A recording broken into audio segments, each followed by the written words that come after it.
Sir రాజుగారు, మనము ధ్యాన ప్రచారము, శాకాహార ప్రచారము, పిరమిడ్ ప్రచారం చేస్తున్నాం కదా! మరి సమాజంలో అంతా కూడా శాకాహారం కాదు, మాంసాహారమే బలమైన ఆహారము. మాంసాహారం తింటేనే ఆరోగ్యంగా ఉండగలుగుతాము. అన్ని పనులు చేయటానికి శక్తి సామర్థ్యాలు గానీ, తెలివితేటలు గానీ ఉంటాయనేసి ఒక నానుడి ఉంది మనకు. కాబట్టి మన ఒక ధ్యాన ప్రకారము మాంసాహారము, పాపాహారము, ఒక జీవహింస అనేది తప్పు, అహింసో పరమధర్మం అనేది మనం తెలుసు. కాబట్టి మరి దాన్ని మాన్పించేసి మనం శాకాహారం వైపుకు రావాలంటే మనం చేయాల్సిన కార్యక్రమాలు ఏంటి, అవి ఎంతవరకు మాంసాహారం అనేది కరెక్ట్ అనేది మీరు మాకు తెలియజేస్తారని కోరుకుంటున్నాను. ఇందులో 3 అంశాలు తీసుకోవాలి సార్. మొదట, ఆహారము అనేది, మాంసం అనేది ఆహారం కాదు. ఇంకేతని మన శరీర నిర్మాణం చూసినా కూడా ఇది శాకాహారానికి ఉద్దేశించబడింది. ఉదాహరణకి మీరు ఒక కోడిగుడ్డు తీసుకుంటే అది అరగడానికి, డైజెస్ట్ అవ్వడానికి 48 నుంచి 72 గంటలు పడుతుంది, పూర్తి అరిగి. అలాగే మనకి తీసుకునే ఆహారం మనకి శక్తిని ఇవ్వాలి, మన శక్తిని హరించే ఆహారం అవ్వకూడదు. అరగడానికి మన శక్తి ఖర్చు అవుతుంది. ఇది పూర్తి శాస్త్రీయంగా ఆలోచన చేయాల్సింది. అలవాటుగా తింటున్నారు. రెండోది ప్రోటీన్స్ అన్నారు దీన్ని. ప్రోటీన్స్ మాంసకృతులు అని తెలుగులో ట్రాన్స్లేట్ చేశారు. ఇది రాంగ్. మాంసకృతులు కాదు, ప్రోటీన్ అనండి ఒకవేళ తెలియకపోతే. పత్రిజ ఎన్నో సందర్భాల్లో చెప్పారు. దీన్ని మాంసకృతులు అనగానే మాంసాహారంలో మాంసకృతులు ఉన్నాయనుకుంటున్నారు. ఇప్పుడు మేక ఏ ఆహారం తిని ఆ మేకను తిన్నవాడికి మాంసకృతులు వస్తున్నాయి? మేక ఆకులు తింటుంది. ఆకులు తిన్న మేక దాంట్లో ప్రోటీన్ ఎలా వస్తుంది? అలాగే ఎద్దు, లేకపోతే ఏనుగు, లేకపోతే మనిషికి ఉపయోగపడే పనులు చేసే అన్ని జంతువులు అవి శాకాహార జంతువులే. వాటిని తింటే వీటికి ప్రోటీన్ వస్తుంది అనేది అజ్ఞానం. ఇవాళ సైన్స్ అంతా పెరిగింది. నేషనల్ క్యాన్సర్ రీసెర్చ్ ఇన్స్టిట్యూట్ ఒక నివేదిక ఇచ్చింది. నేషనల్ క్యాన్సర్ రీసెర్చ్ ఇన్స్టిట్యూట్ ఆ నివేదికలో కోడిగుడ్డు తెల్లసొనలో యావిడిన్ అనే విష పదార్థం ఉంది. ఇది బుద్ధిమాంద్యాన్ని పెంచుతుంది. ముఖ్యంగా ఫారెన్ కోళ్ళు, ఈ కోళ్ళ ఫారాల్లో తయారైన ఈ కోడి గుడ్డు, దాన్ని తయారు చేయడం కోసం ఎన్నో దానికి ఇంజెక్షన్స్ కానీ, ఎన్నో రసాయనాలు, ఎన్నో హానికరమైన హార్మోన్స్ ఇవన్నీ ఉంటాయి. అవి తీసుకున్న వాడికి ఆ విషం అందుతుందా, లేకపోతే పోషణ అందుతుందా?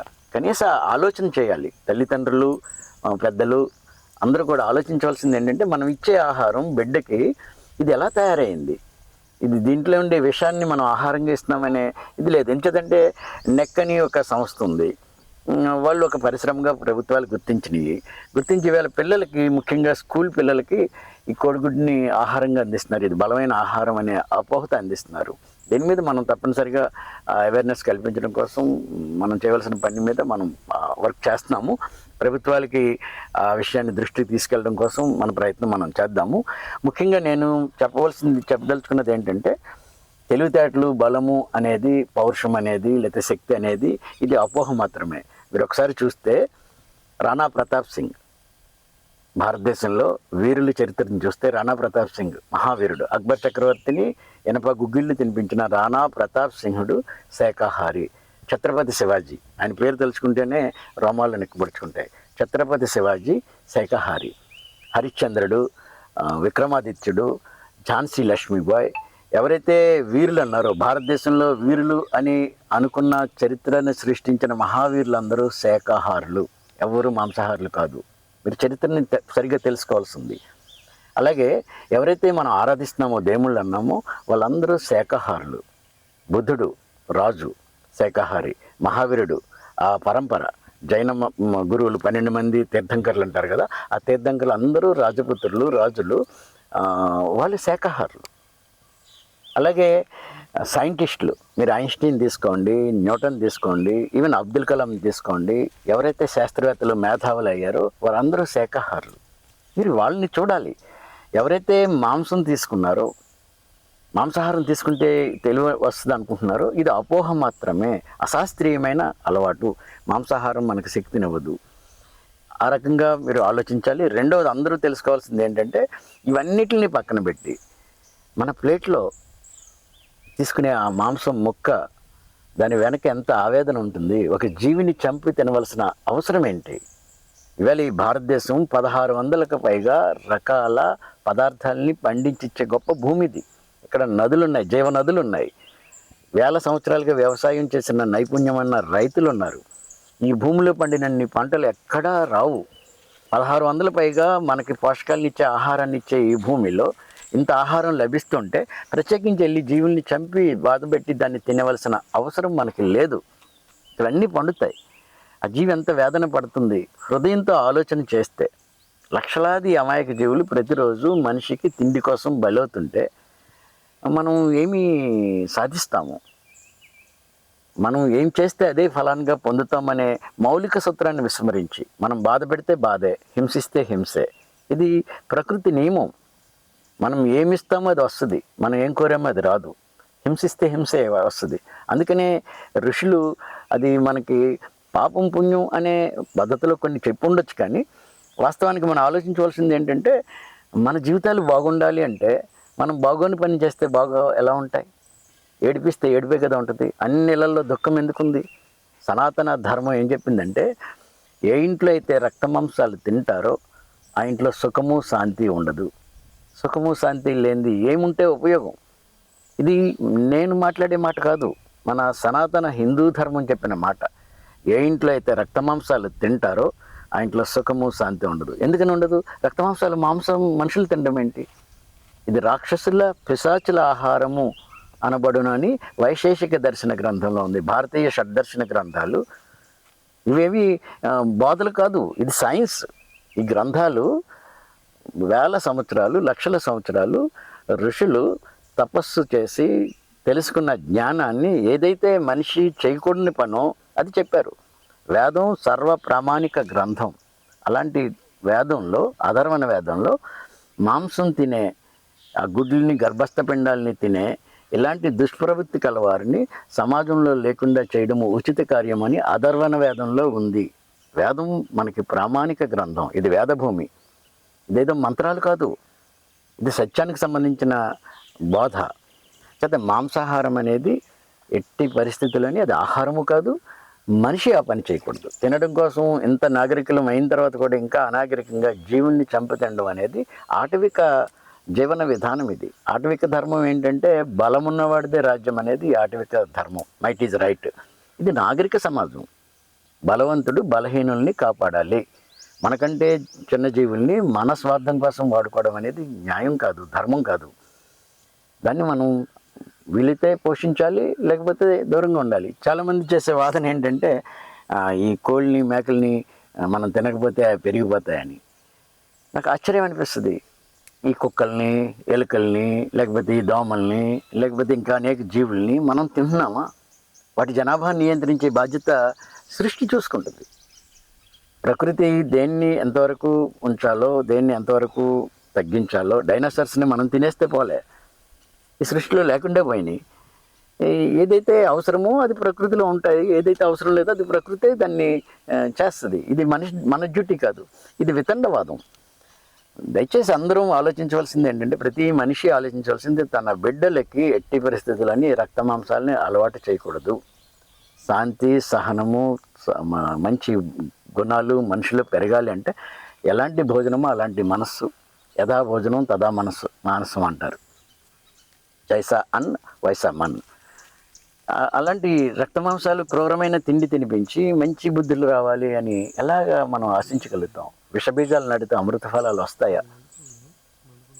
ముళ్ళ విత్తనాలు నాటి పూలు పంట రావాలని కోరుకోవడం ఎలాంటిదో, అలాగే మన బిడ్డలకి ఇలాంటి అలవాటు చేసి, రక్తమాంసాలు అలవాటు చేసి, క్రూరమైన అలవాట్లు చేసి అది బాగుండాలి అని అంటే ఎలా అవుతుంది?